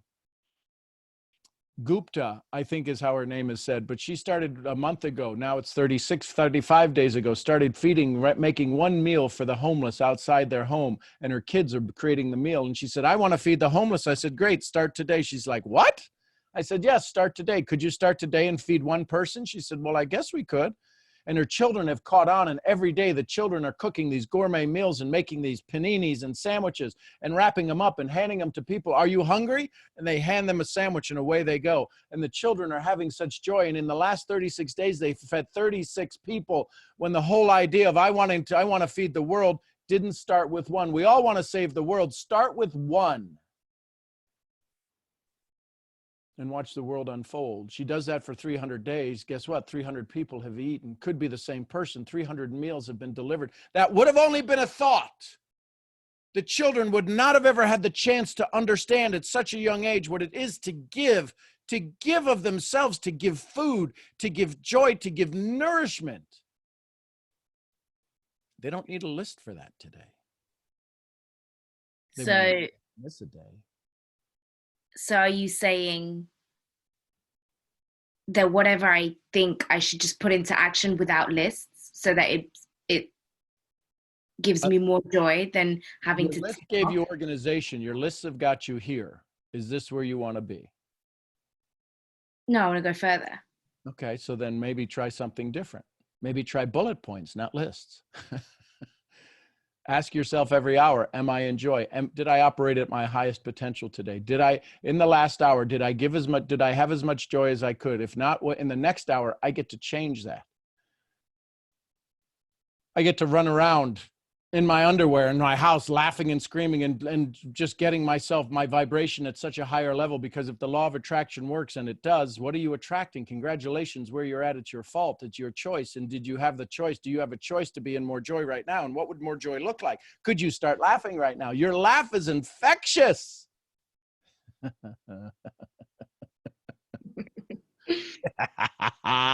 Rub your hands together.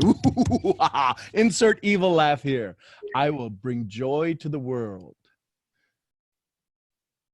Don't need a list for that.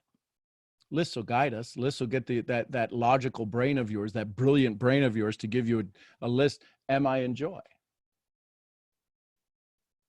Whenever I look at lists, I'm very concerned with time. And obsessed with time. Like, am I, could I have done better?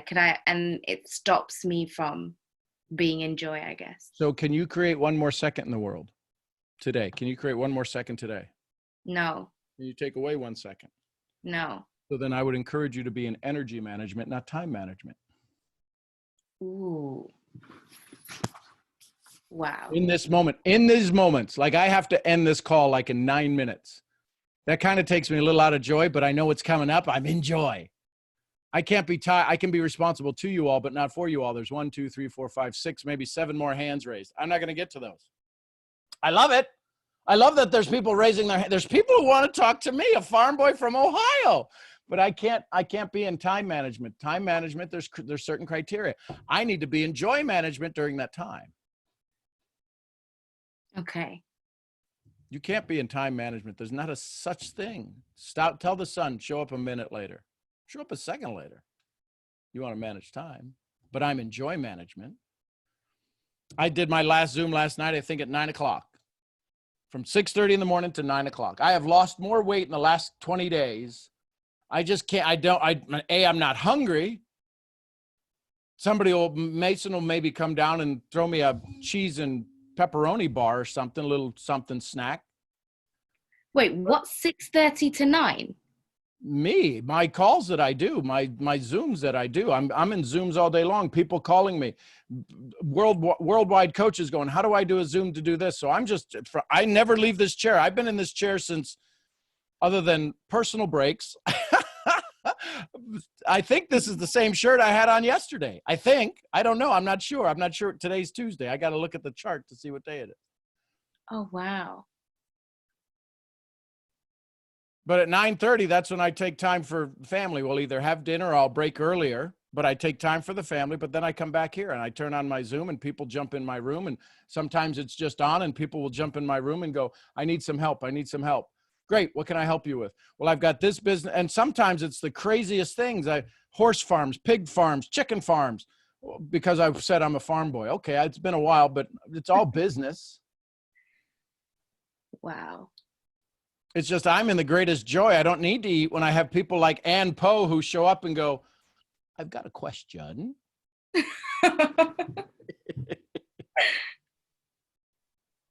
Thank you so much, Sean. That really helped a lot. And Ann, thank you. Listen, Ann, on this journey from the first day that we had a conversation to today, my life is so much better because you're in it. My world is so much better because you're in it. And I know I have seen many of your smiles out and about when I head out into the world. So thank you for being that person who has showed up in my life in more ways than you'll ever be able to imagine. Oh, Sean. Thank you. Thank you. This is what we get to do. This is where we get to be. And Bukumi, I love you, Bukumi, but your testimonial in the email, I can't open it. So if you could figure out a way to send that to me again, that'd be awesome. Yay. And let me see here if I post this. So I'm going to put a form in the chat. That form, I don't know if you can copy it. It's a short form, but it's a Google form. If you'd like to fill out a form, absolutely. Well, thank you, Danielle. I'm going to be doing a retreat. There'll only be like maybe 8 people on it. And it'll be somewhere, either the ocean or the mountains. And you just get a ticket and get yourself there, and then everything else is taken care of for you. So if you want to fill that out and see and apply for it, you're more than welcome to. And then my board will have some conversations on it and see where we go from there. So I've got to wrap this up. I appreciate every one of you, all of you with your hands raised. Please come back tomorrow. Sure. Yes. Do you want me to send it to your email? Well, you did send it to my email, but the hyperlink that says it's your testimonial, I can't do it. It doesn't link or anything. So that is hilarious. Maybe I'll sort that out. Okay, we'll figure it out. Thank you. I love you tons. Listen, I love you too. I appreciate every one of you. Thank you for your energy, your joy, your tears, your confrontations that allow us to stand stronger and taller. You're just amazing. Oh, RBP, what do you got to say, girl? I ain't got nothing. I'm over here just fanning myself. No, I had to come out of my robe the last few minutes, but the last sentence I wrote, I'll share it with y'all. Hang on, let me make sure I got it all together. It's 2 sentences. My true essence is God's love because he's in me. He made me. He breathed life into my lungs. He loves me and he is love. So I am love. I will bring joy to the world. So therefore, I don't have to wait for joy to come to me any longer or to arrive. I bring the joy. Now it's never away from me. It's always with me. And that's where I sit. So warning, big warning. Sunday or Saturday, I will be hosting Sean's call. So either make alternate plans or arrive and enjoy. Either way. The people are already raising their hands, and listen, if you can't wait for Rhonda to share the call, y'all open your mics and just give her some hoo-haws. All right. So excited. We can't wait, Rhonda. So excited. I can't wait, Rhonda. So sweet. It's about to be lit.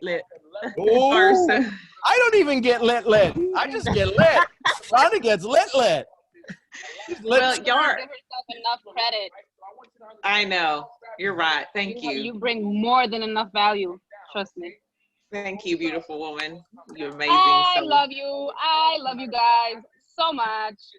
I love you. So y'all have me on this. It's a new ride.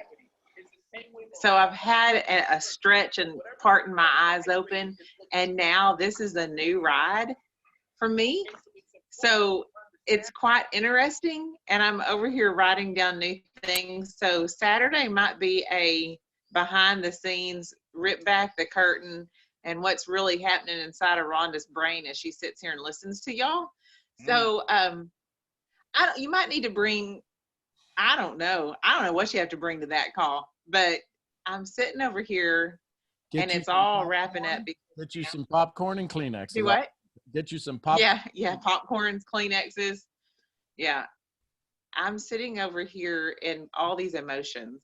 And now with this call, I am joy and I am love.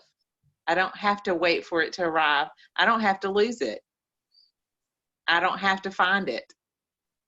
It's here. I might muddy the waters sometimes, but it's always there.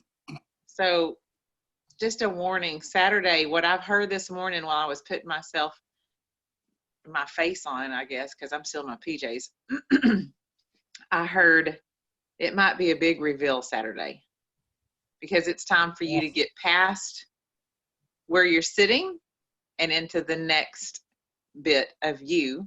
So the other thing I wrote down is I'm losing me and I'm finding her.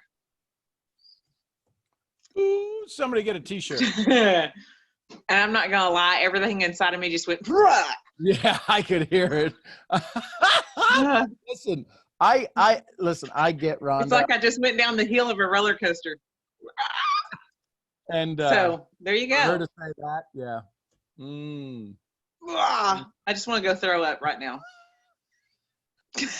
And now she's got 4 more days to let go. And tonight, and this is no coincidence, and tonight, Lil Loey's Texas Mama is hosting our international business call. And I'm like, everything on me is tight. Like coal inserted, diamond comes out tight. And then this call this morning and all these emotions and all the messages I'm sending Sean privately during the call. And I'm like, I don't know if someone were to walk around today with a camera at some point in time, I might just not exist anymore. So it's a crazy day, but y'all make it, what's the word? Y'all make it not capable. I can't think of the word. Y'all make it real and able to arrive. And it doesn't even have to arrive because it's already here. Y'all make me able to see it. And it's a little frightening in a good way with anticipation. Because I'm like, oh dear God, I think everyone's fixing to see Rhonda, including myself. So y'all bring your hands for like this stuff. or some earplugs. Be like, I don't want to listen to that part. So there you go. Wow. There you go. That just happened. All right, y'all.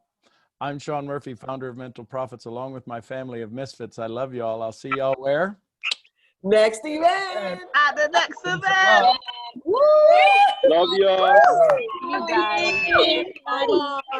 Have a great day, billionaires. Have a great day. Bye. I love you guys. Have an amazing day. Thank See you you. guys tomorrow. Love you guys. Love y'all. Bye, y'all. Bye. Have a good day.